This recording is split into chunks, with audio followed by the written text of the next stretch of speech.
दोस्तों पिछली वीडियो में मैंने बात किया था कि माइक्रोसॉफ्ट जो ऑपरेटिंग सिस्टम है उसका विंडोज उसकी पायरेसी को क्यों नहीं रोकता, क्यों पायरेसी को अलाउड करता है। अगर आपने वो वीडियो नहीं देखा है तो ऊपर आई बटन पे उस वीडियो का लिंक मिल जाएगा, आप वो वीडियो जाके देख सकते हैं।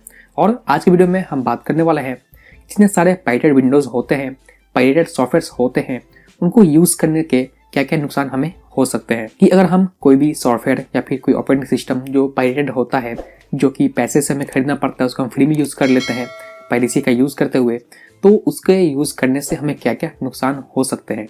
आज की वीडियो में इस बारे में बात करने वाले हैं। तो चलिए वीडियो को शुरू करते हैं। लेकिन उससे पहले अगर आपने वीडियो को लाइक नहीं किया तो वीडियो को लाइक कर दीजिए और चैनल पर नए हैं चैनल को सब्सक्राइब कर लीजिए। तो चलिए वीडियो को शुरू करते हैं। ओके, तो देखिए जितने सारे विंडोज़ होते हैं जो पायरेटेड होते हैं उनमें बेसिकली क्या होता है, जो लाइसेंसिंग वाला पार्ट होता है उसे क्रैक कर दिया जाता है। यानी कि किसी न किसी तरीके से उस ऑपरेटिंग सिस्टम में कुछ ना कुछ मॉडिफिकेशन किया जाता है, चाहे सॉफ्टवेयर के थ्रू या फिर सर्वर के थ्रू। किसी न किसी तरीके से उसमें मॉडिफिकेशन किया जाता है जिससे उसका जो लाइसेंसिंग वाला पार्ट होता है, जहाँ पे विंडोज में एक्टिवेट करने को कहा जाता है, वो स्किप हो जाता है या फिर उसको एक्टिवेट कर दिया जाता है। तब हमें दिखाई देता है कि this Windows is activated genuine, ऐसे का मैसेज आता है और विंडोज में एक्टिवेट दिखाई देता है। तो जैसे कि मैंने कहा मॉडिफाइड, यानी उस सॉफ्टवेयर में विंडोज में मॉडिफिकेशन किया गया तब जाके वो जो सॉफ्टवेयर है वो फ्री हुआ, क्योंकि वो सॉफ्टवेयर तो फ्री है नहीं। तो जब तक उसमें कुछ मॉडिफिकेशन नहीं किया जाएगा तब तक वो फ्री तो रहेगा नहीं, वो तो पैसे मांगेगा। इस तरीके से उसको क्रैक कर दिया जाता है। तो जब किसी भी सॉफ्टवेयर में मॉडिफिकेशन होता है तो जो मॉडिफिकेशन करता है यानी उसको सॉफ्टवेयर को क्रैक करता है, वो बेसिकली कौन लोग होते हैं, वो लोग होते हैं हैकर्स। और कोई भी इंसान या फिर कोई भी हैकर किसी भी चीज़ को फ्री में नहीं करता है। और किसी ने इतना मेहनत करके उस सॉफ्टवेयर को क्रैक किया है, इसमें जरूर उसमें कुछ ना कुछ उसका फ़ायदा होगा। उसमें हैकर का क्या फ़ायदा हो सकता है कि वो आपसे आपका डेटा चोरी करे।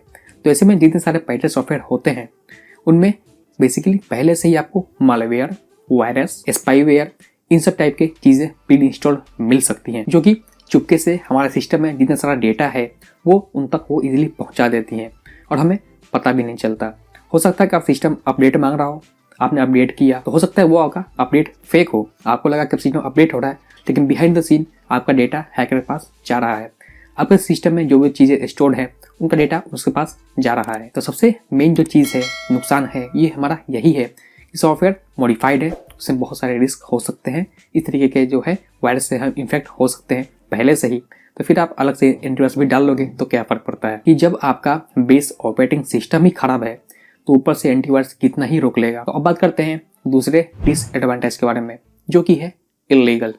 कोई भी सॉफ्टवेयर है, चाहे ऑपरेटिंग सिस्टम हो या फिर कोई यूटिलिटी सॉफ्टवेयर, किसी भी टाइप का सॉफ्टवेयर जो कि पेड है, जिसको खरीदने के लिए हमें पैसे देने पड़ते हैं और उसे क्रैक वर्जन यूज़ किया जाए तो एक तरह से वो इलीगल है, क्रैक करने वाला भी, और जो दूसरा जो उसको यूज़ कर रहा है वो भी एक तरीके इलीगल ही काम कर रहा है, क्योंकि आपने उस सर्विस के लिए उसको पैसे दिए नहीं, आप उसको फ्री में यूज़ कर रहे हो, गलत तरीके अपना गए। तीसरा जो कि है अपडेट। तो अगर आप पायरेटेड सॉफ्टवेयर यूज़ करते हो तो आपको उसमें अपडेट देखने को नहीं मिलता है।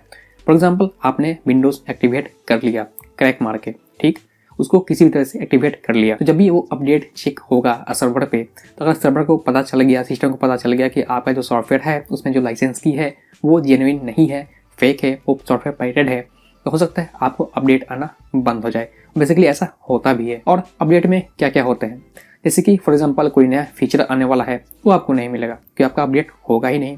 दूसरा, कोई भी सॉफ्टवेयर जो होता है उसमें कुछ ना कुछ कभी ना कभी खामी होती ही है, कोई ना कोई सिक्योरिटी फिक्स होता ही रहता है, कोई भी उसमें आपका बग देखने को मिलता ही रहता है। तो जब जब कंपनी को पता चलता है, जब लोग रिसर्च करते रहते हैं तो वो उसको फिक्स करते हैं, अपडेट के थ्रू हमें उसका सिक्योरिटी पैच दे दिया जाता है। तो जब हमारा सिस्टम अपडेट नहीं होगा तो हम उसको अपडेट करेंगे नहीं, तो फिर सिक्योरिटी पैचेस वगैरह हमें देखने को नहीं मिलेंगे। तो ऐसे में अगर आप एंटीवायरस सॉफ्टवेयर यूज़ करते हो तब तक तो ठीक है, लेकिन अगर नहीं करते तो आपका जो सॉफ्टवेयर में कमी है वो हैकर लोग उसे टारगेट कर सकते हैं और आपका जो सॉफ्टवेयर है वो इन्फेक्ट हो सकता है, जैसे कि रैंसमवेयर अटैक हुआ था, आपको पता ही होगा। और चौथा जो है कि कस्टमर सपोर्ट।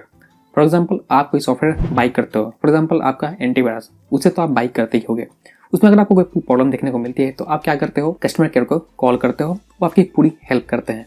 वैसे में अगर आप पायरेटेड सॉफ्टवेयर यूज़ करते हो तो उसका जो लाइसेंस की है वो भी जेन्युइन नहीं है, वो भी पायरेटेड है, तो ऐसे में आप कस्टमर केयर कॉल नहीं कर पाओगे। कोई प्रॉब्लम होता है आपके सिस्टम में, कोई सॉफ्टवेयर में कोई गड़बड़ होता है जिससे आपका डेटा जो है कि लॉस हो सकता है, आप उसको बैकअप लेना चाहते हो, उसमें आपको प्रॉब्लम देखने को मिल रहा है और आपको माइक्रोसॉफ्ट की तरफ से सपोर्ट चाहिए, तो आपको नहीं मिलेगा क्योंकि आपने सॉफ्टवेयर परचेस किया नहीं है, उसे आपने पायरेटेड कॉपी उसका आप यूज कर रहे हो। तो ऐसे में जो सपोर्ट का सिस्टम है वो आपके लिए पूरी तरह बंद हो जाता है। तो बेसिकली ये सारी चीजें होती हैं अगर आप पायरेट सॉफ्टवेयर यूज करते हो, जेन्युइन सॉफ्टवेयर यूज नहीं करते हो। तो यही है गाइस डिसएडवांटेज और रिस्क पायरेटेड सॉफ्टवेयर यूज करने के। और हमें भी चाहिए कि जो उस कंपनी सॉफ्टवेयर सेल कर रहा है उसका सॉफ्टवेयर हम परचेस करें। ऐसे में उस कंपनी के भी हेल्प होगी ताकि वो पैसे जब अर्न करेगा तो रिसर्च एंड डेवलपमेंट में पैसे लगाएगा और हमारे लिए और अच्छी अच्छी चीज़ें बनाएगा, साथ ही साथ उस ऑपरेटिंग सिस्टम को और ज़्यादा सिक्योर बनाएगा। तो यही है गाइस, बस उम्मीद है आपको समझ में आ गया होगा। तो बस आज के इतना ही। उम्मीद दोस्तों वीडियो पसंद आया होगा। तो अगर वीडियो पसंद आए तो इस वीडियो को लाइक कीजिए, दोस्तों शेयर कीजिए। अगर कोई सवाल हो तो नीचे कमेंट में कमेंट कीजिए, मैं उसे रिप्लाई जरूर करूंगा। चाहते हैं किसी खास टॉपिक वीडियो देखना, वो अपना टॉपिक कमेंट में उसे कमेंट कीजिए, मैं उसे वीडियो जरूर बनाऊंगा। चैनल को सब्सक्राइब कीजिए, साथ ही साथ बेल आइकन को प्रेस कीजिए क्योंकि मैं आपके लिए हमेशा ऐसे वीडियो लेके आते रहता हूँ। तो फिलहाल दोस्तों मैं आपसे मिलता हूँ अगले वीडियो में, तब तक के लिए take care and good bye.